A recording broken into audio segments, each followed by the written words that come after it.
Hello everyone. तो मैं आपको उस झूठा सच्चा जो पज़ल थी उसका सॉल्यूशन बताता हूँ आपको। सॉल्यूशन बताने से पहले एक बार पहले साइड में मैं इसका जो डायग्राम था मेन वो फिर से बना देता हूँ ताकि आपको अच्छे से एक्सप्लेन हो जाए। शॉर्ट के अंदर ये पाथ P1 है, पाथ P2 है, दो गार्ड हैं G1 G2, ठीक है, और इनके सामने आप हो U, ठीक है। अब आपको मैं सॉल्यूशन बता रहा हूँ इसका कि आपसे मैंने पूछा था कि भाई आपका क्वेश्चन क्या होगा।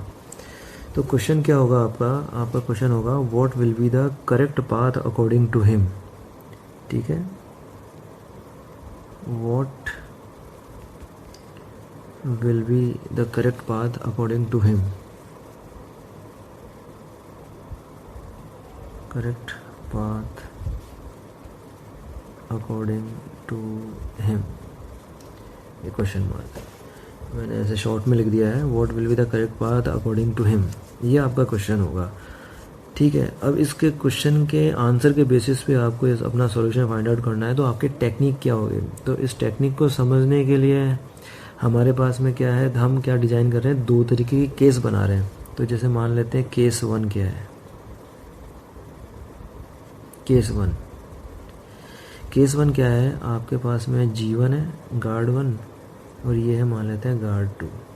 केस 1 में हम मान के चल रहे हैं कि जो G1 गार्ड है वो तो है ट्रू पर्सन और जो G2 गार्ड है वो है फॉल्स पर्सन, ठीक है। अब आपने क्या किया, आपने मान लेते हैं कि आपने ना G1 से बात करी और जो क्या है सच्चा आदमी है, और आप क्या कर रहे हो, जीवन से पूछ तो आप जीवन से रहे हो, अपना क्वेश्चन तो आप जीवन से पूछ रहे हो, लेकिन आप जानना क्या चाह रहे हो, G2 के व्यूज़ आप जानना चाह रहे हो कि what will be the correct path according to him. ये इस क्वेश्चन का मीनिंग ये है कि आप जीवन से तो क्वेश्चन पूछ रहे हो लेकिन आप उसके व्यूज़ नहीं जान रहे हो, आप क्या कर रहे हो, G2 के व्यूज़ जानना चाह रहे हो।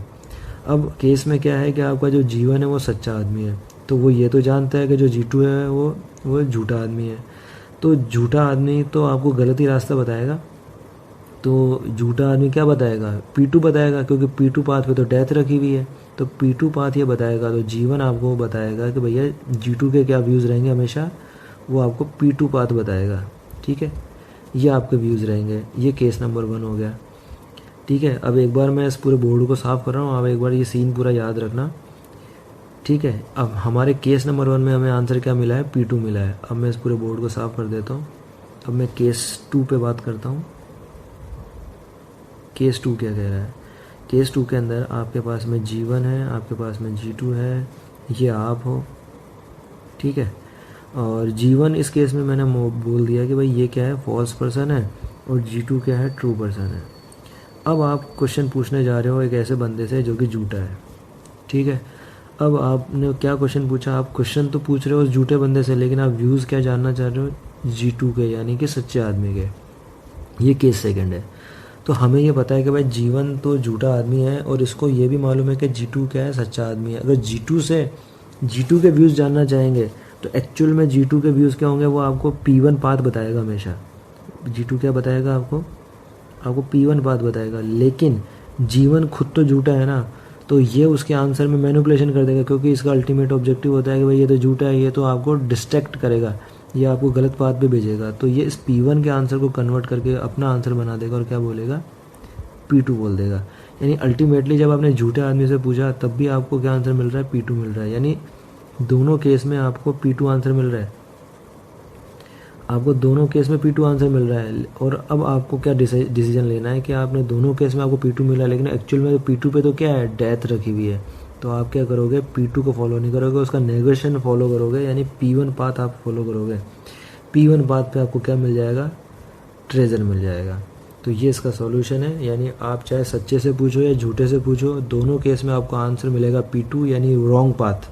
और रॉन्ग पाथ पे आपको जाना नहीं है, आपको तो करेक्ट पाथ पे जाना है। तो आप उसका नेगेशन लगाकर P1 पाथ को सेलेक्ट कर लोगे और वहाँ पे आपको फाइनली क्या मिलेगा, ट्रेजर मिलेगा। तो ये इसका एकदम फाइनल सॉल्यूशन है, ठीक है। नेक्स्ट वीडियो में हम देखते हैं कोई नई पजल सॉल्व करेंगे। तब तक बाय।